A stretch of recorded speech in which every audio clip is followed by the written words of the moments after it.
अम्बेश ज्ञान अकादमी में आपका स्वागत है। मैं उपस्थित हूं आपके समक्ष कक्षा 12 हिंदी काव्य के साथ। अभी पिछले वीडियो में मैंने पवन दूतिका का संपूर्ण व्याख्या बताया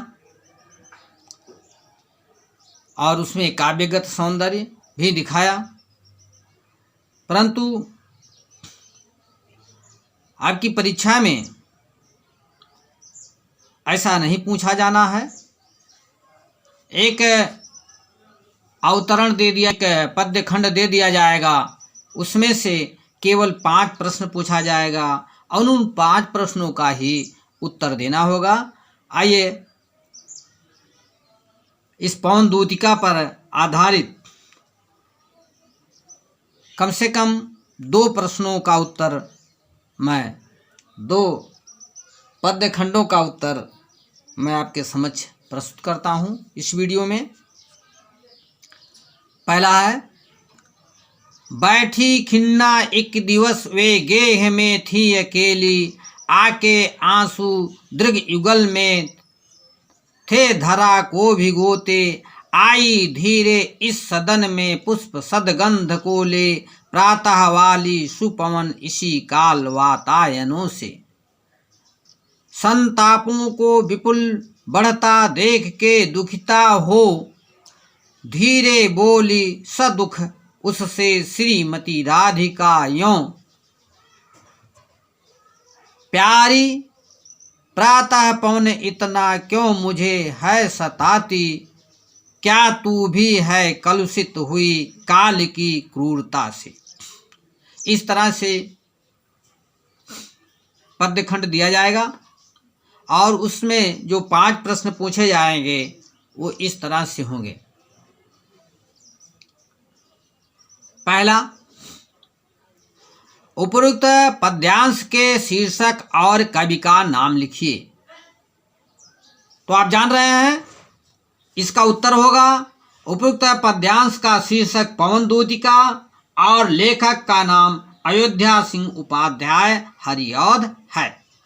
दूसरा जो प्रश्न है, रेखांकित अंश की व्याख्या कीजिए। आपने देखा कि प्यारी प्रातः पवन, ये अंतिम 2 लाइन रेखांकित किया गया है, अर्थात केवल इतने की ही व्याख्या देना है। तो आइए इसकी व्याख्या देख लीजिए। आप लिखेंगे, व्याख्या हेडिंग डालेंगे और लिखेंगे, हे सुबह की प्यारी वायु हवा, तुम मुझको बहुत अधिक क्यों परेशान कर रही हो?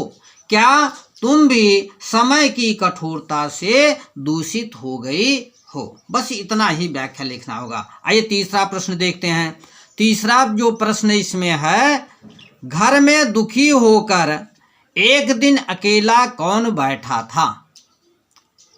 तो इसका उत्तर होगा, घर में दुखी होकर एक दिन अकेले में राधिका जी बैठी थीं। और चौथा जो प्रश्न है, फूलों की सुगंध से युक्त होकर राधा के घर में किसने प्रवेश किया? तो यहां होगा इसका उत्तर, फूलों की सुगंध से युक्त होकर राधा के घर में प्रातः की पवन ने प्रवेश किया। और अंतिम जो 5वां प्रश्न है वो है इस तरह से, राधा ने प्रातःकालीन वायु से दुखित होकर क्या कहा? क्या कहा? कहाँ लिखा है, गलत है, क्या कहा? तो इसका उत्तर होगा, राधा ने प्रातःकालीन वायु से दुखित होकर कहा कि क्या तुम भी काल की क्रूरता से कलुषित हो गई हो? इस तरह से केवल 5 प्रश्न पूछा जाएगा और प्रत्येक प्रश्न के उत्तर में आपको 2 अंक मिलेगा, जो बहुत ही आसान है। आइए दूसरी भी मैं व्याख्या आपको बता देना चाहता हूं। दूसरा प्रश्न भी, दूसरा एक अवतरण,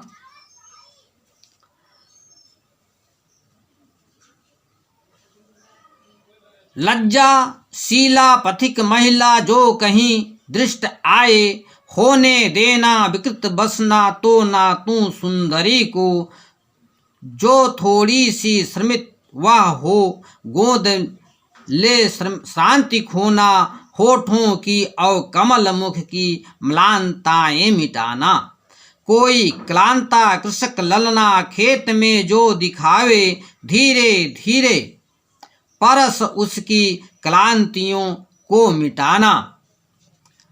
जाता कोई जलद यदि हो व्योम में, तो उसे ला छाया द्वारा सुखित करना, तप्त भूतांगना को।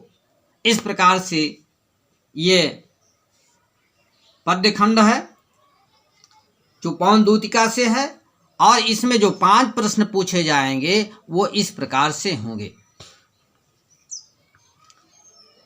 पहला, उपर्युक्त पद्यांश के शीर्षक और कवि का नाम लिखिए। तो उपर्युक्त पद्यांश के शीर्षक और कवि के नाम में आप लिखेंगे उपर्युक्त पद्यांश का शीर्षक पवन दूतिका और लेखक का नाम अयोध्या सिंह उपाध्याय हरिऔध है। अब आइए दूसरा जो इसमें प्रश्न है, रेखांकित अंश की व्याख्या कीजिए। अब रेखांकित अंश की व्याख्या कीजिए, आप व्याख्या हेडिंग डालेंगे और देखिए कौन सी लाइन रेखांकित है, इसकी व्याख्या कीजिए। 1 2 3 4 लाइन व्याख्या रेखांकित किया गया है। तो देखिए, लज्जाशीला पथिक महिला जो कहीं दृष्ट आए। आप व्याख्या लिखेंगे, राधिका जी पवन दूतिका को समझाती हुई कहती हैं कि यदि मार्ग में कहीं आपको ऐसी महिला दिखाई पड़े जो लज्जाशीला हो, लज्जा करने वाली हो, तो मैं तुम्हें कहती हूँ कि उसके वस्त्रों को विकृत ना होने देना, इन्हें बूढ़ने मत देना, अर्थात अपनी वायु को जरा संभाल के तुम रखना।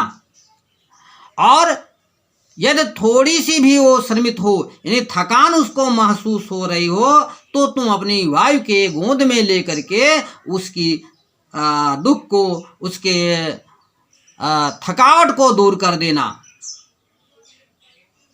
होठों को और कमल मुख की, और क्या करना, उसके होठों पर जो दुख हो, उसके होठों पर जो उसके होठ सूखे हों और उसके जो मुख कमल के समान है उसमें कुछ मलिनता आ गई हो, तो इस प्रकार से तुम उसके दुख को मिटा देना। अब आइए तीसरा, इसमें जो है तीसरा जो प्रश्न है, राधा पवन दूतिका से राह में पथिकों के साथ कैसा व्यवहार करने को कहती है। तो इसका उत्तर आप लिखेंगे, कैसा व्यवहार करने के लिए कह रही है। राधिका पवन दूतिका से मार्ग में, रास्ते में पथिकों के साथ मृदुल व्यवहार करने के लिए कहती है। और चौथा जो है, राधा ने पवन दूत को पथिक कृषक स्त्री के ऊपर किसके द्वारा छाया करने को कहा है। तो छाया करने के लिए किससे कहा है, बादल के द्वारा कहा है। तो इसका उत्तर आप लिखेंगे, राधा ने पवन दूत को पथिक कृषक स्त्री के ऊपर बादल के द्वारा छाया करने के लिए कहा है। और अंतिम जो प्रश्न है इसमें पांचवा, वह है, पांचवा प्रश्न है, आप देखिए पांचवा प्रश्न है, कृषक ललना शब्द में कौन सा समास है। तो कृषक ललना मतलब कृषक की ललना, इसमें जो बीच में कृषक ललना, कृषक की ललना, कृषक के बेटी, तो यहाँ कौन सा समास होगा, कृषक ललना शब्द में तत्पुरुष समास है।